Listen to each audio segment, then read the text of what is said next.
So we've seen a lot of luxury travel credit cards go through changes recently, and this has put a renewed interest in Chase's main luxury travel credit card, the Chase Sapphire Reserve. It's one of those cards where if you like it, you also probably love it, but if you don't, then it's probably not even a card you're considering. And I find myself in the latter camp, but with all the videos and blogs singing praises about this card, I consistently ask myself this question: should I get it? So in this video, I'm going to explain why the answer has pretty much always been no, and identify the 3 reasons why the Chase Sapphire Reserve card is not a card that I'm particularly interested in, even though it does have a lot to offer. The first thing I want to point out about this card is, like any other product on the market, there's going to be competition. And when it comes to the Chase Sapphire Reserve card, the 2 direct competitors that come to my mind at least are the American Express Platinum card and the Capital One Venture X. All 3 of these cards offer higher annual fees, statement credits, airport lounge access, and luxury travel benefits. And it's very likely that if you're watching this video, you have one of these cards, a combination of the 2 of them,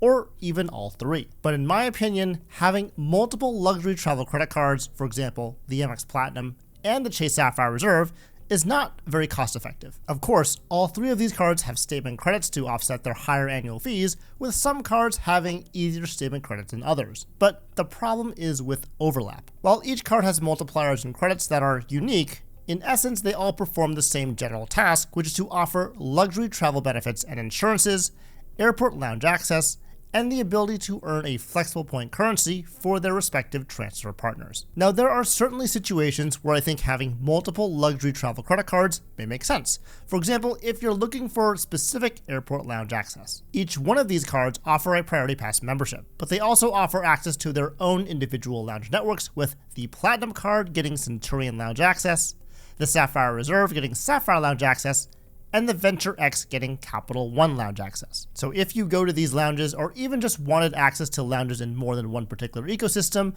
then having more than one of these luxury travel credit cards would be helpful for that. But if you're looking for similar multipliers or benefits, it may be worth it to see if there are other cards with lower annual fees that would be a better fit. Luckily, each one of these cards have their own mid-tier version.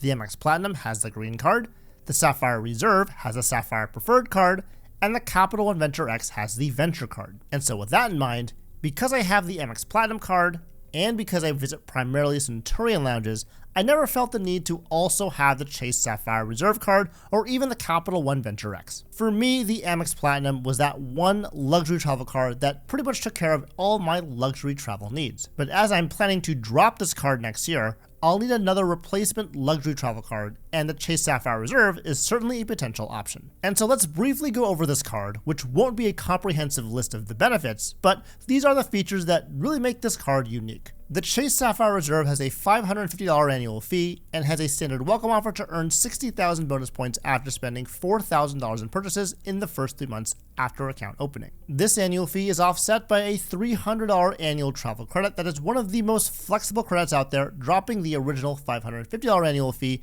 to an effective $250 annual fee. The multipliers on the card are to earn 10x points back on hotels and car rentals, and 5x points back on flights when you purchase travel through Chase, 10x points back on Chase dining purchases, and 10x points back on Lyft rides through March 31st, 2025, 3x points back on dining and other travel, and 1x points back on all other purchases. Like I mentioned before, the Chase Sapphire Reserve offers a Priority Pass membership, which includes access to Chase Sapphire lounges by the club, comprehensive travel protections and insurances, and it also has a special redemption method where you get 50% more value from your Ultimate Rewards points when you redeem them for travel through Chase. Okay, so looking at all of these factors, the Chase Sapphire Reserve has the potential to offer me a unique selling proposition in 3 different categories.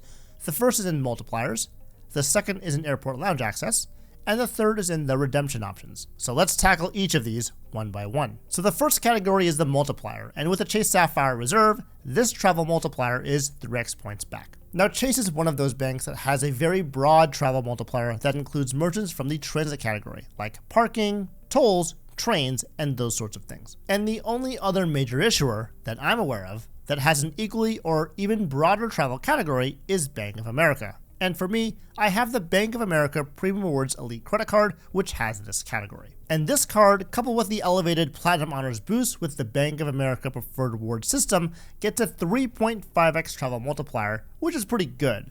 but as B of A does not have any transfer partners, the redemption value of these points is capped at 1 cent per point for cash redemptions. But the PR Elite also offers the ability to get a 20% airline boost if you redeem your points for flights using the Bank of America travel portal, which can increase that 3.5x multiplier to about 4.375x, so that is a little bit better if I decide to redeem my points in this way. But another option would be a similar Chase credit card that also has that 3x travel category, and that card is the Chase Inc. Preferred. Now, one of the 3x categories on this card is general travel, with a cap of $150,000 spent each account anniversary year when combined with purchases from the other 3x categories on this card, which is certainly a cap I won't ever really get close to. And what's nice about the Inc. Preferred is that this card has an annual fee of only $95, which is much less than even the effective annual fee of $250 when talking about the Chase Sapphire Reserve. So if I wanted to earn UR points, I could just use my Chase Inc. Preferred to get that 3x travel multiplier,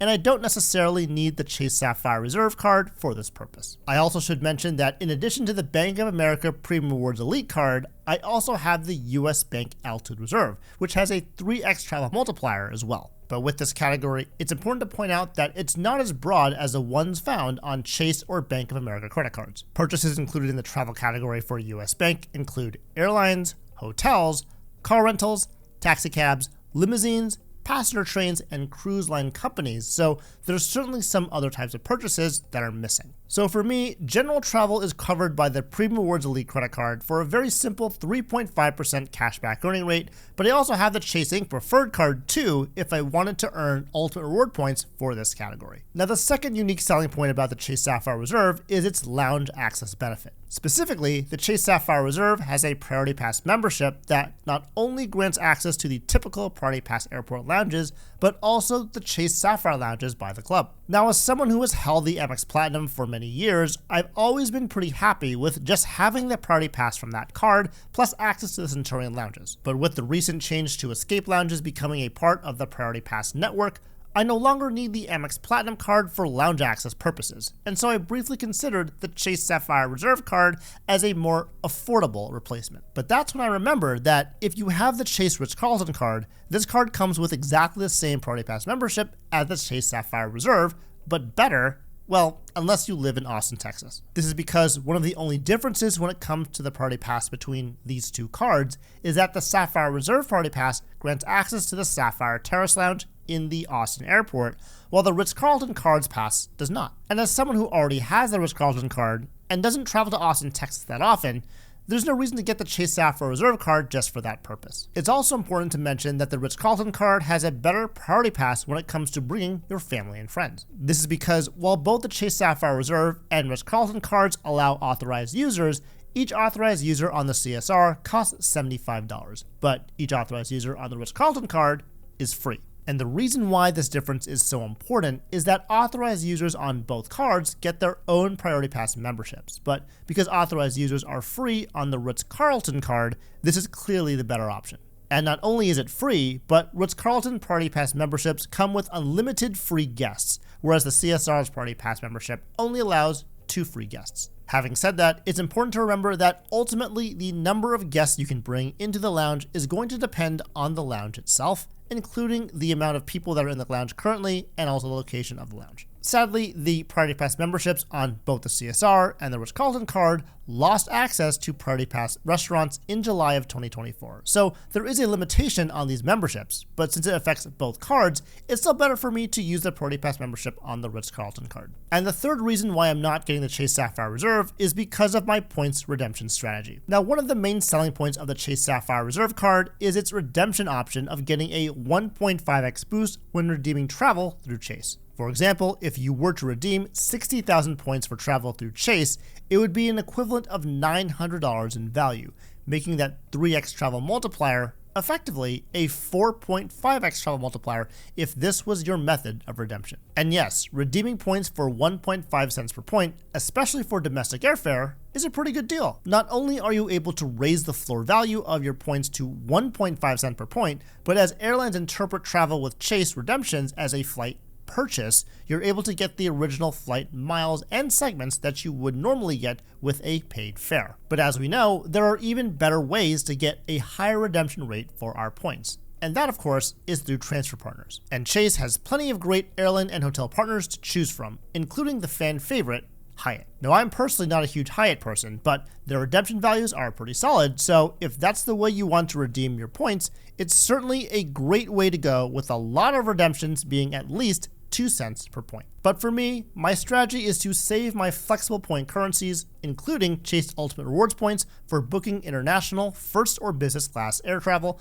not only for myself, but also for my wife and family. I generally don't use Ultimate Rewards points to redeem for domestic travel, and I prefer to use my Southwest points or Marriott points, for example, first, and when those points are used up, I then use cash to pay for those flights or hotel stays. Of course, as I have the Chase Ink Preferred, if I really wanted to, I could use the benefit on that card to get a 25% redemption bonus. But at that point, it's probably just better to transfer those points directly to the airline instead. And another reason why I'm not as sold on the Sapphire Reserve's 1.5x redemption boost through Chase Travel is that I have a similar option on my US Bank Altitude Reserve with real-time rewards. Once activated, it's very easy to get a 1.5x redemption boost on travel, but with US Bank, this isn't with their travel portal, but actually with purchases directly through the airline or hotel. Personally, I try not to use travel portals if I don't have to use them, and specifically, I prefer to book directly through the airline if I can. Booking direct has always been great because I never have to worry about downstream problems with canceling or changing my itinerary. Luckily, I've never been involved in a situation where a flight was delayed for more than 6 hours or even canceled on me, but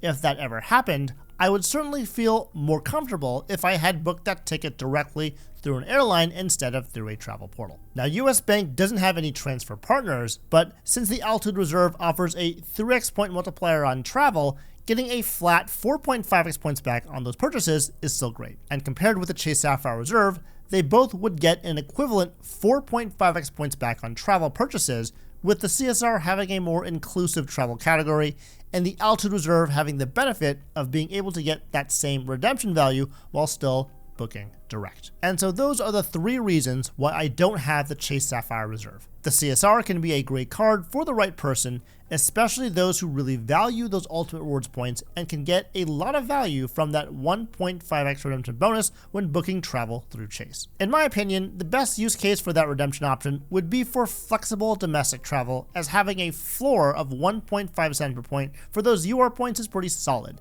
but you do have to pay an annual fee to have this card with this benefit. And as for myself, since I have other cards that perform the same tasks as the Chase Sapphire Reserve, paying that $550 annual fee just doesn't make any sense in my situation, at least for now. But as credit cards continue to evolve, we'll see what happens in the future. And the Ritz-Carlton credit card has really acted as my replacement Chase Sapphire Reserve card. And to see why it's becoming my main luxury travel credit card, even though I don't stay at Ritz-Carlton properties, check out this video next.